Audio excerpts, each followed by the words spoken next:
अक्सर जब हम त्रिकोणमिति का नाम सुनते हैं ना तो बहुत ज़्यादा घबरा जाते हैं। और यही एक टॉपिक है क्लास 10th में 8 पाठ में त्रिकोणमिति का परिचय। और सिर्फ इंट्रोडक्शन वीडियो मतलब इंट्रोडक्शन चैप्टर है, उसमें भी लोग काफ़ी परेशान हो जाते हैं कि ये कितना कठिन चैप्टर आ गया। लेकिन ऐसा कुछ नहीं है, बस आप लोग इस वीडियो को अंत तक देखते रहिए। इसी वीडियो में मैं प्रश्नावली जो 8.1 है उसको ख़त्म करूँगा और त्रिकोणमिति को बहुत आसान शब्दों में समझाने का प्रयास भी करूँगा। अगर आप वीडियो को लास्ट तक देखते हैं और तब भी समझ में नहीं आता है तो आप हमें एक बार कमेंट कर दीजिएगा। हम आपको एक dedicated video fully live classes कहोगे तो आप लाइव क्लासेस लगा देंगे, लेकिन आपको समझा कर रहेंगे।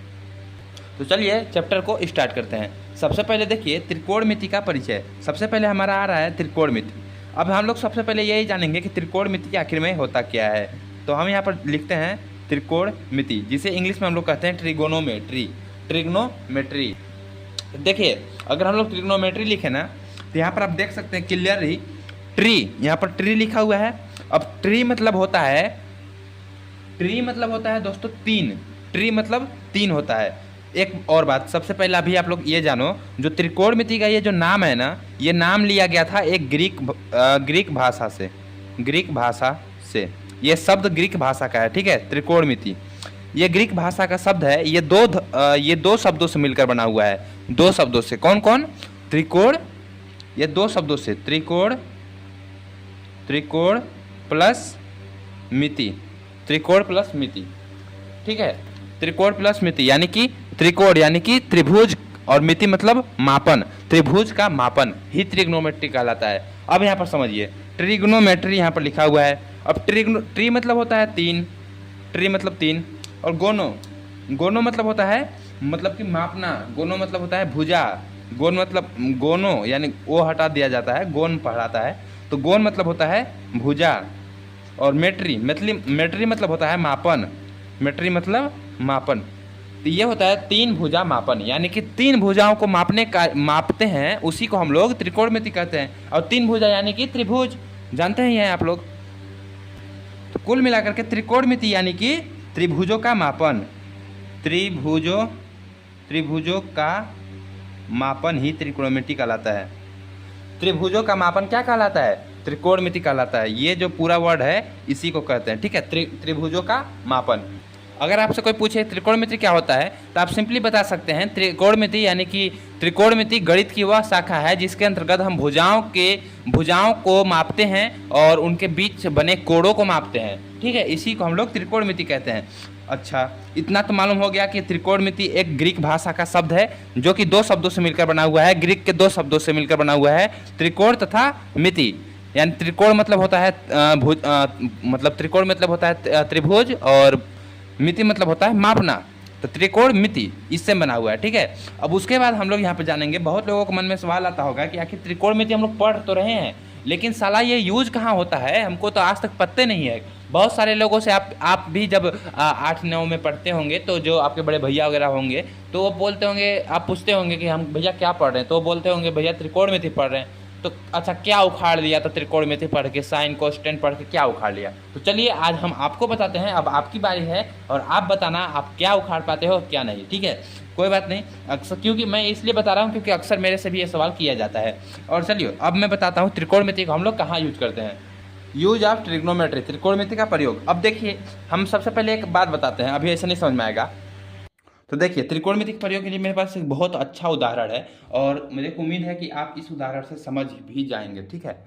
तो देखिए एक काम करते हैं कि आपको हम सपनों की दुनिया में ले चलते हैं, ठीक है। अब इसमें आप कहाँ हैं? आप पहुंच गए हैं कुतुब मीनार, ठीक है। अब कुतुब मीनार आप पहुंच गए और दिल्ली में आप खड़े हैं और यहाँ पर कुछ आप खड़े हैं, ये आप हैं, ठीक है, मजाक में नहीं, आप हैं, मतलब मान लीजिए कि ना आप हैं, ये आपकी दो आंखें हैं और ये एक मुंह है, ठीक है।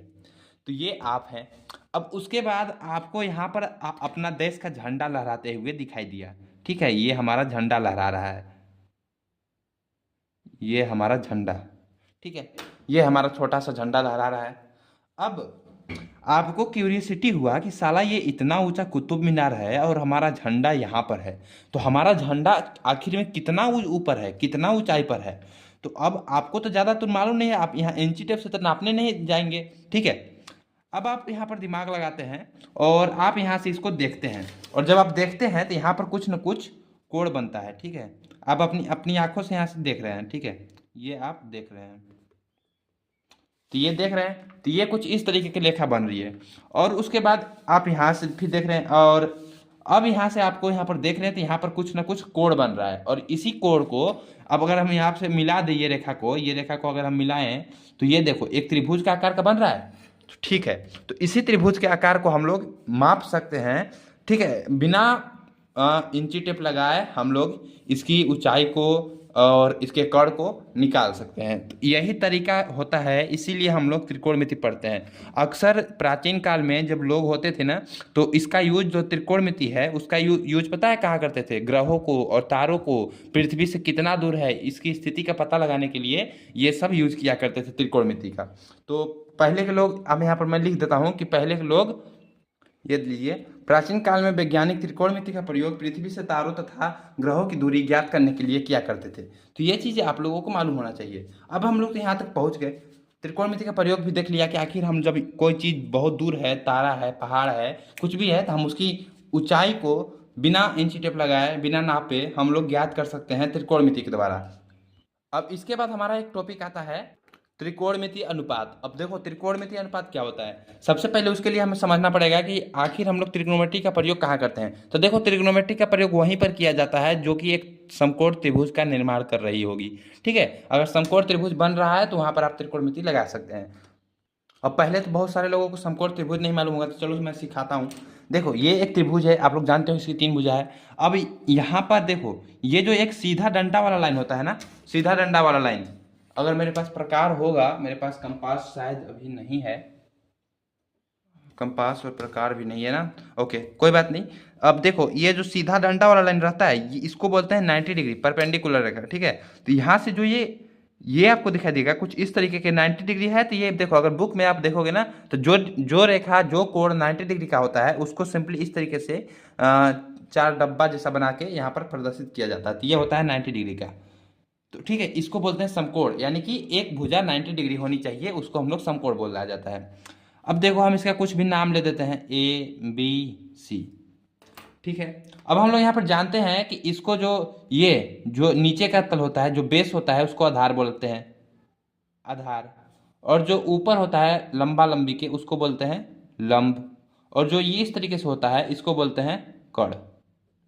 अच्छा, ये हो गया हमारा। अब एक और चीज़ है आप लोगों को ध्यान में रखना है हमेशा कि समकोण त्रिभुज में जो कड़ होता है ना, वो सबसे बड़ी भुजा होती है। चलो मैं यहाँ पर लिख देता हूँ, समकोण त्रिभुज में कड़ सबसे बड़ी भुजा होती है, सबसे बड़ी भुजा, सबसे बड़ी भुजा होती है समकोण त्रिभुज में कड़, ठीक है। तो कड़ सबसे बड़ी भुजा होती है। तो देखो त्रिकोणमिति अनुपात किसे कहते हैं? त्रिकोणमिति अनुपात कहते हैं समकोण त्रिभुज के किन्हीं दो भुजाओं के अनुपात को, समकोण त्रिभुज के किन्हीं दो भुजाओं के अनुपात को त्रिकोणमिति अनुपात कहते हैं, ठीक है। किसी समकोण त्रिभुज के किन्हीं दो भुजाओं के अनुपात को त्रिकोणमिति अनुपात कहते हैं। आप इसे लिख भी लीजिएगा, अगर नहीं आपको समझ में आ रहा है तो लिख लीजिए, ठीक है। मैं एक बार फिर से बोल दे रहा हूँ, चाहे मैं यहाँ पर चिपका दूंगा, ठीक है, उसको देख लीजिएगा। अब देखो यहाँ पर मैं आपसे बता रहा हूँ कि त्रिकोणमिति किन्हीं दो भुजाओं के अनुपात को त्रिकोणमिति कहते हैं। तो दो भुजा यानी कि A और C बटे AB। तो A और C क्या है? कड़ है ना, तो कड़। और बट्टे में AB, दो भुजा AB क्या है? लंब, तो लंब। ये देखो कड़ बटे लंब हो गया, तो यही तो अनुपात है ना। अब जब ये अनुपात है तो इसी को हम लोग क्या बोलते हैं? इसी को हम लोग बोला जाता है त्रिकोणमिति अनुपात, त्रिकोणमिति अनुपात, ठीक है। इसी को बोलते हैं कड़ बटे लंब यानी कि त्रिकोणमिति अनुपात। ये भी हो सकता है, लंब बटे कड़ भी हो सकता है, आधार बटे कड़ हो सकता है, आधार बटे लंब हो सकता है, लंब बटे आधार हो सकता है, लंब बटे कड़ हो सकता है, कड़ बटे लंब हो सकता है, ठीक है, एनीथिंग हो सकता है। तो इसी को हम लोग त्रिकोणमिति अनुपात बोलते हैं। अब एक और बात है, त्रिकोणमिति अनुपात जो होता है वो 6 प्रकार का होता है, ठीक है, 6 प्रकार का होता है त्रिकोणमिति अनुपात। अब त्रिकोणमिति अनुपात मैं यहाँ पर इसको कर रहा हूँ, 6 प्रकार के होते हैं, 6 प्रकार के, 1 2 3 4 और 1 5 और 1 6, इस तरीके से। अब कौन कौन होते हैं चलो मैं अभी बताता हूं। अगर इसका पहले का नाम देखा जाए ना, तो पहले का जो नाम होता है एक और बात है, इसको आप लोग क्रम से ही याद कीजिएगा। पहले के जो इसका नाम था, वैज्ञानिक लोग जो इसका नाम दिए थे, वो नाम था आपका साइन, उसके बाद कोसाइन, कोसाइन, उसके बाद टेंजेंट, टेंजेंट, उसके बाद कोटेंजेंट, कोटेंजेंट, उसके बाद सेकएंट, सेकएंट, सेकेंट, उसके बाद कोसेकेंट, कोसेकेंट, कोसेकेंट। ठीक है, इस तरीके से इसका नाम था। बड़ी अटपटा सा लग रहा होगा, तो वैज्ञानिकों ने इसमें थोड़ा सा सुधार करके इसको फिर से एक मतलब कि छोटा नाम बनाया ताकि जल्दी याद हो जाए। तो इसको कुछ इस तरीके से रखा गया, आप लोग क्रम वाइज याद कीजिएगा। पहला साइन रखा गया, साइन का शॉर्ट फॉर्म साइन। दूसरा कोसाइन है ना, इसको कोस रखा गया। फिर तीसरा टेंजेंट है, तो इसको सिर्फ टेन रखा गया, तो इसको टेन। उसके बाद ये क्या है, कोटेंजेंट, कोटजेंट है ना, इसके बाद इसको कोटजेंट को रखा गया, कोटजेंट को कोट रखा गया। लेकिन कोटजेंट को कोट अभी आप यहाँ पर इसको मत रखिए, हम लोग इसको थोड़ा नीचे रखेंगे। ठीक है, आप यहाँ पर भी रख सकते हैं, लेकिन अगर आप चाहें तो कुछ अलग तरीके से याद कर सकते हैं। ठीक है, तो कोट अच्छा लिख ही देते हैं, और क्या आई भी इसको लिख देते हैं, कोट लिख देते हैं। उसके बाद इसको सेक कहा गया, सेकेंड को सेक कहा गया, भी को सेक कहा गया। ठीक है, ये है सेक, और भी आई इसको कहा गया कोसेक, कोसेक।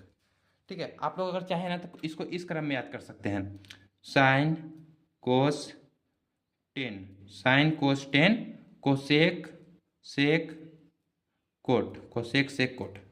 या आपकी मर्जी है, आप चाहो तो ये वाला क्रम याद करो या फिर ये वाला क्रम याद करो। ये पहला, दूसरा, तीसरा, चौथा, पांचवा, छठा, sine cos tan, cosec sec cot, ये होता है इसका क्रम। तो इस तरीके से आपको याद करना है। अब त्रिकोणमितीय अनुपात जो होता है, त्रिकोणमितीय अनुपात 6 टाइप का होता है। ठीक है, 6 टाइप का होता है। कौन कौन सा होता है, चलो अभी मैं उसको बताता हूँ ताकि आप भी इसको याद कर सको। ये तो मैंने बताया त्रिकोणमिति के प्रकार की, मतलब त्रिकोणमिति होते कितने टाइप के हैं। देखो त्रिकोणमिति मतलब कौन कौन से होते हैं, तो त्रिकोणमिति sine cosine tangent cotangent secant cosecant, sine cos tan कोटो, sine cos tan cot sec cosec, sine cos tan cosec sec cot, ये भी याद कर सकते हैं। चलो त्रिकोणमिति का जो सूत्र है उसको याद कर लेते हैं। त्रिकोणमिति का सूत्र त्रिकोणमितीय अनुपात से ही बना होता है। तो देखो sine theta, cos theta, tan theta, cosec sec cot, ये होते हैं। इससे को साइन थीटा का सूत्र होता है लंब बटे कड़, लंब बटे कड़, लंब बटे कड़। कोस थीटा का होता है आधार बटे कड़। ठीक है, कोस थीटा का होता है आधार बटे कड़, कोस थीटा होता है आधार बटा कड़, आधार बटे कड़। फिर टेन थीटा का होता है लंब बटे आधार, लंब बटे आधार, लंब बटे आधार। फिर होता है कोसेक थीटा का होता है आपका कड़ बटे लंब, कड़ बटे लंब।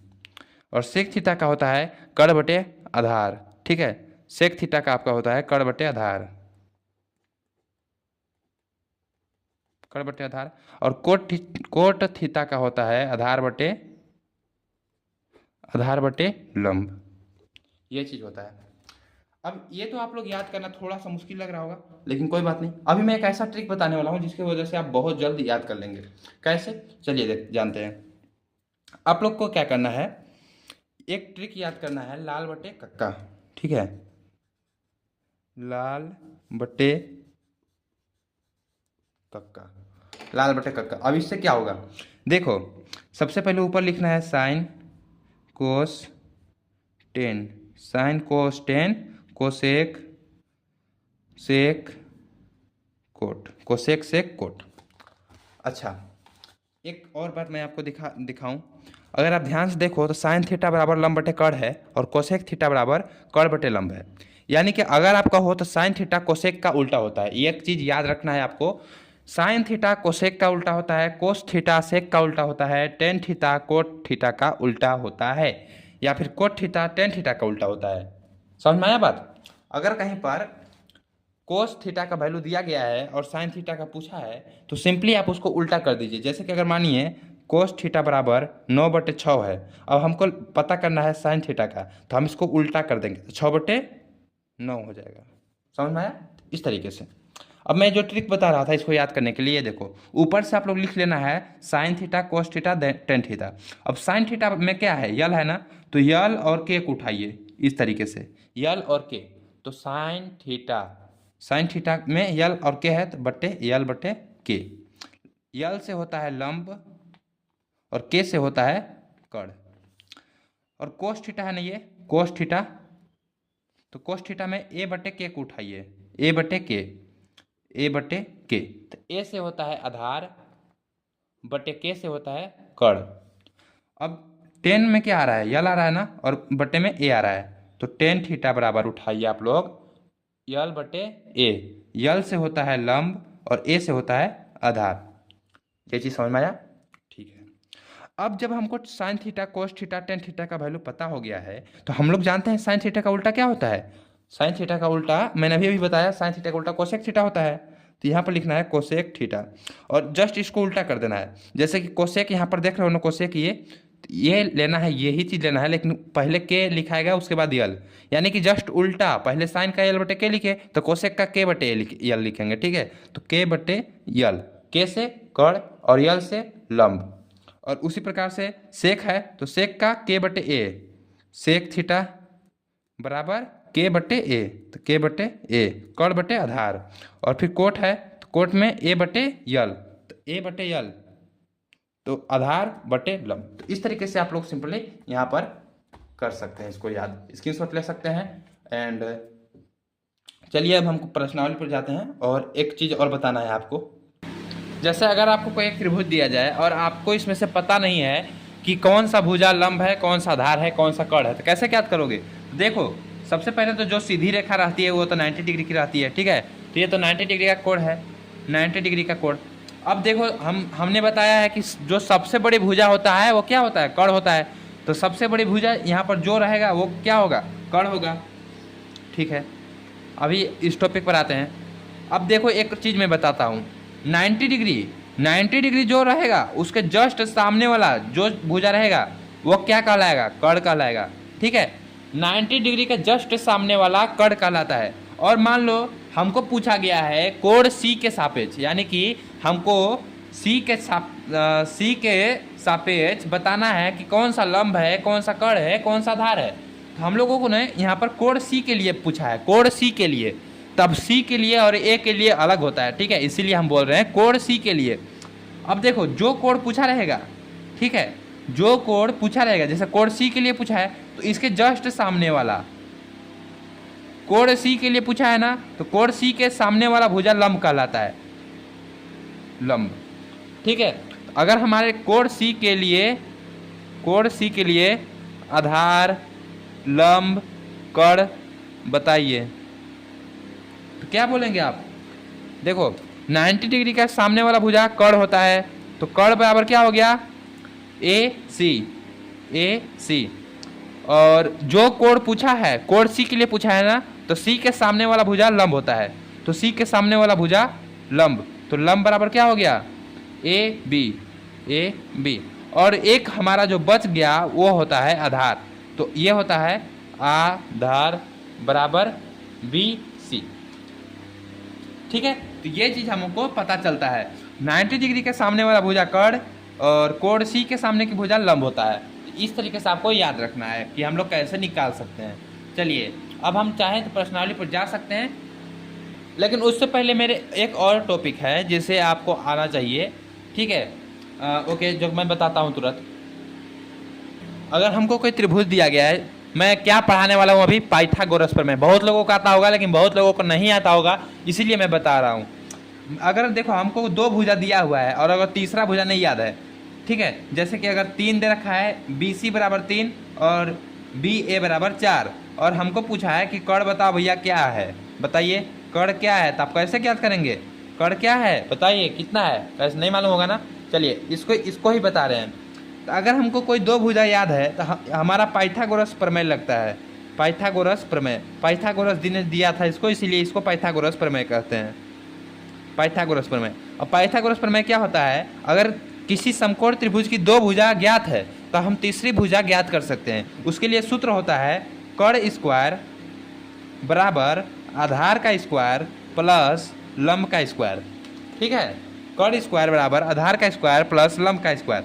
तो कर्ण स्क्वायर हमारा क्या है, ए सी, तो ए सी का स्क्वायर बराबर आधार का स्क्वायर क्या है, आधार हमारा बी सी है ना, बी सी है, तो बी सी बराबर 3 है, तो 3 का स्क्वायर, अरे यार 3 का स्क्वायर, 3 का स्क्वायर, और लंब क्या है 4 है, तो 4 का स्क्वायर। अब ए सी स्क्वायर बराबर 3 3 9 प्लस 4 चौके 16।